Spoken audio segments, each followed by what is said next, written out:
सबसे पहले खबर यह कि कराची में माड़ीपुर के इलाके 500 क्वार्टर्स में बिजली की मुसलसल अदम फराहमी पर एहतजाज किया जा रहा है, जिसके बायस हॉक्स बे रोड ट्रैफिक के लिए बंद हो गई है। मुजाहिरीन का कहना है कि माड़ीपुर 500 क्वार्टर्स की बिजली पिछले 7 दिन से बंद है। इस बारे में तफसील के लिए बात करेंगे नुमाइंदा जियो न्यूज़ दानियाल सैयद से। दानियाल, क्या कहना है मुजाहिरीन का और इनसे मुज़ाकरात करने कोई पहुंचा है? जी देखिए, बिल्कुल माड़ीपुर 500 क्वार्टर है जिसके मकीनों की जानिब से एहतजाज किया जा रहा है। मुजाहिरीन ने हॉकी रोड बंद करके एहतजाज किया है। मुजाहिरीन का मौक़िफ़ है कि गुज़िश्ता 7 रोज से इनकी बिजली बंद है, बिल अदा करने के बावजूद बिजली बंद की गई है, ऐसा मुजाहिरीन का कहना है। पुलिस मौके पर पहुंची और मुजाहिरीन से मुज़ाकरात जारी है और पुलिस हुकाम का कहना है कि अब से कुछ देर बाद इस सड़क को क्लियर करा दिया जाएगा। मुजाहिरीन पुरअमन तौर पर मुंतशिर हो जाएंगे। जो इनके मुतालबात थे वो पुलिस ने मंजूर किए हैं और इनको यकीन दहानी कराई है कि वो दानियाल, आप हमें इस बारे में आगाह करें, हमारे साथ ही मौजूद रहिएगा। एक और खबर ये है औरंगी टाउन से, जहां डकैती की एक वीडियो सामने आई है जिसमें डाकू लूट मार के दौरान उस वक्त भाग खड़े हुए जब मोटरसाइकिल पर सवार पुलिस एहलकार उधर आ निकले। इसकी तफसील क्या है आपके पास दानियाल? आप सुन पा रहे हैं? पुलिस बर वक्त पहुंची है। 2 मोटरसाइकिलों पर मुसल्लह मुल्जिमान थे जो लूट मार कर रहे थे। स्क्रैप की दुकान थी, उसके ताजिर को इन्होंने दुकानदार को गोली मारकर जख्मी भी किया। दिन दहाड़े ये मुल्जिमान वारदात कर रहे थे। स्क्रैप की दुकान के अंदर भी दाखिल होते हुए इनको देखा जा सकता है। फायरिंग करके एक दुकानदार को इन्होंने जख्मी भी किया। मुसल्लह मुल्जिमान थे। स्क्रैप की दुकान में लूट मार करके जब ये फरार होने लगे तो मोटरसाइकिल सवार शाहीन फोर्स पहुंची और उसके बाद फायरिंग के तबादले के बाद इन 2 मुल्जिमान को गिरफ्तार किया। इनके 2 साथी फरार हो गए और पुलिस हुकाम का कहना है कि फरार होने वाले जो मुल्जिमान हैं उनकी गिरफ्तारी के लिए कोशिशें की जा रही हैं। ठीक है, शुक्रिया आपका दानियाल, आप हमें तफसील से आगाह कर रहे थे।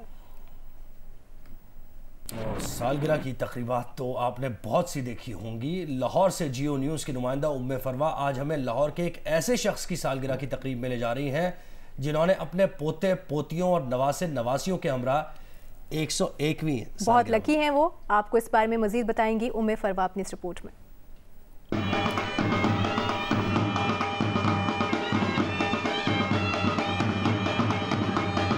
लाहौर के मोहम्मद लतीफुल्ला ने जिंदगी की 100 बहारें देख लीं। उन्होंने अपने बच्चों के साथ 101वीं सालगिरह मनाई। खुशी के इस मौके पर मोहम्मद लतीफ का इस्तकबाल धूमधाम से किया गया। हैप्पी बर्थडे की धुन पर बेटों ने उन्हें गाड़ी से उतारा, फूल और पैसे निछावर किए। पोतों ने दादा को हार पहनाए।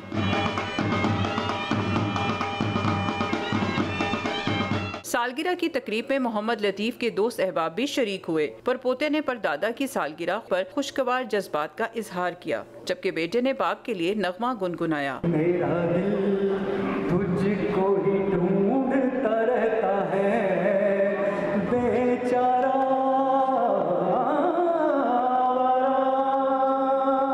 मोहम्मद लतीफ ने पोते पोतियों नवासे नवासियों के हमरा 101वीं सालगिरह का केक काटा।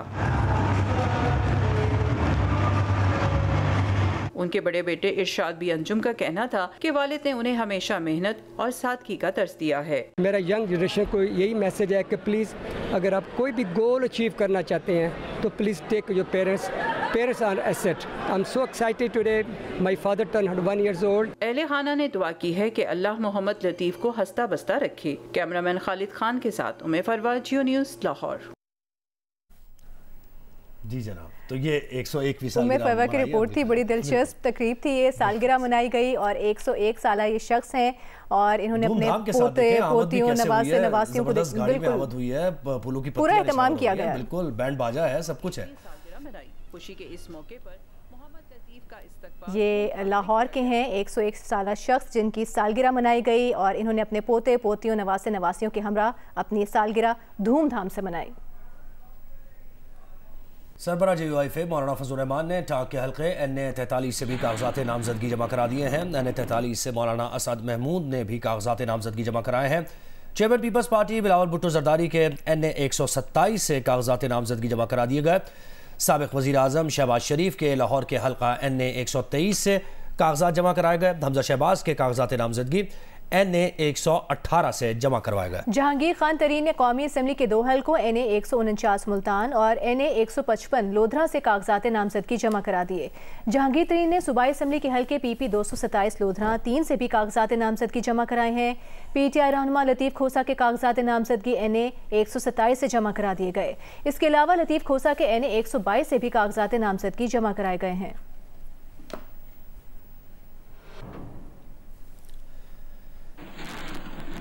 कागजात नामजदगी जमा कराने के लिए 4:30 बजे तक की मोहलत खत्म हो गई है। इलेक्शन कमीशन हुकाम के मुताबिक कागजात नामजदगी जमा कराने के वक्त में इजाफा नहीं किया गया। अलबत्ता वक्त खत्म होने के बावजूद RO और DRO और दफातर के अहाते में मौजूद हैं। उम्मीदवारों से कागजात वसूल किए गए हैं।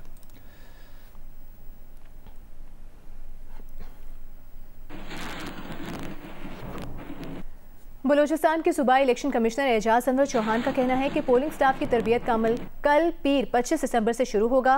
पहले मरहले में पोलिंग अफसरान और असिस्टेंट प्रिजाइडिंग अफसरान को तरबियत दी जाएगी। उन्होंने कहा कि मुल्क के दीगर सूबों की निस्बत बलूचिस्तान में अमन व अमान की सूरत हाल मुख्तलिफ है। इस सूरत हाल के पेश नज़र यहाँ पुलिस एहलकारों की तादाद ज़रूरत से कम है। मरकजी इलेक्शन कमीशन से गुजारिश करेंगे कि बलूचिस्तान में पुरअमन इंतखाबात के इनेकाद के लिए फौज की खिदमात भी हासिल की जाए।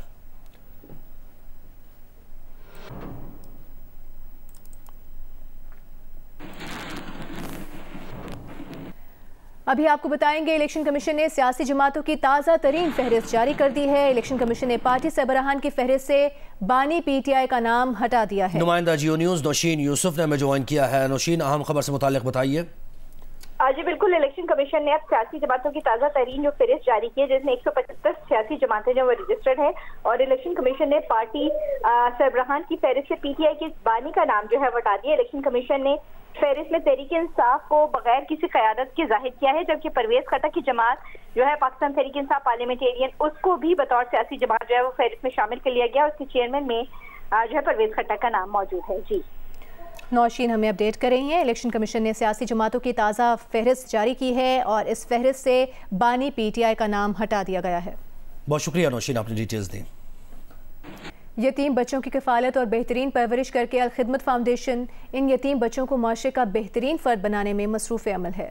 खैबर पख्तूनख्वा के ज़िला लोअर दीर से एहसानुल्लाह शाकिर की रिपोर्ट।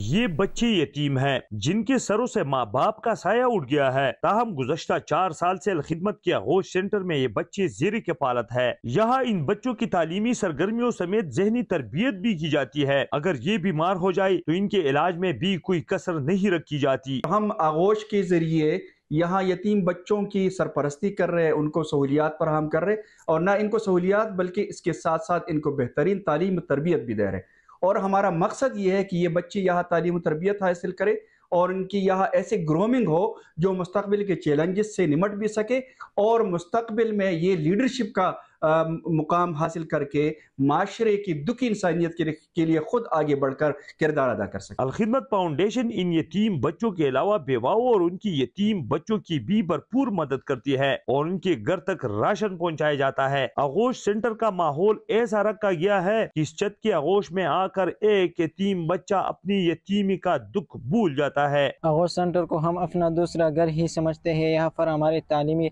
तरबियत के साथ साथ हमारे जहनी तरबियत पर भी खुसूसी तवज्जो दी जाती है। रिहायशी ताल्लुक़ चित्राल से है, यहाँ पर हमें बेहतरीन तरबियत दी जा रही है और इंशाल्लाह मैं आगे बढ़कर अपने कौम की खिदमत करूंगा। आगोश सेंटर की इमारत में जगह कम होने के बाइस अल-खिदमत फाउंडेशन घरों में भी बेसहारा बच्चों और बेवाओं की भरपूर मदद कर रहा है। आगोश सेंटर में ज़ेर तरबियत बच्चों के जहनी तरबियत के साथ साथ उनकी गैर निसाबी सरगर्मियों पर भी खुसूसी तवज्जो दी जाती है। इन बच्चों का कहना है कि वो आगोश सेंटर को अपना दूसरा घर ही समझते हैं। कैमरामैन सनाउल्लाह के साथ एहसानुल्लाह शाकिर, जियो न्यूज़, गुलाबाद, लोअर दीर।